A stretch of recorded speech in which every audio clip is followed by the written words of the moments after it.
ගුවනේ ඇතිවන පිපුරා යාමක් ගුවනේ ඇතිවන පුපුරා යාමක් ප්‍රබල ආందోලනාත්මක තත්ත්වයක් බවට පරිවර්තනය වෙන්න පුළුවන්කමක් තියෙනවා.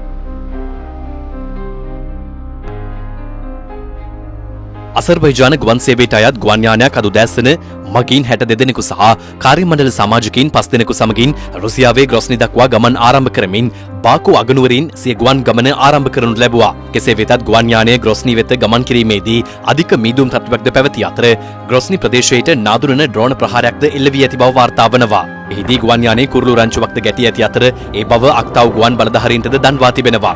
එවන් පසුබිමක ගුවන් තොටුපළට කිලෝමීටර් 3ක දුරින් යානය කඩා වැටී තිබෙනවා.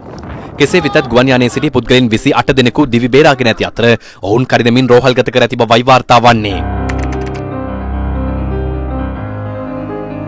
අපි ජපානයේත් ඔබතුමාගේ වෙලා ස්ටේ තියෙනවද නැහැ ඔව්. ජපානයට යමු. ගිනි කන්දක් පුපුරා යාම සිද්ධ වේවි. ගිනි කන්දක් පුපුරා යාම සිද්ධ වේවි.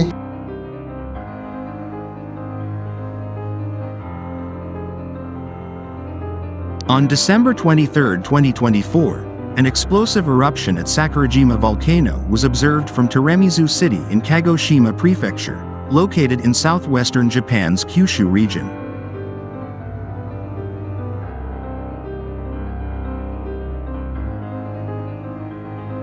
The eruption occurred around 7:30 a.m., sending a towering plume of smoke 3,400 meters into the sky from the summit crater.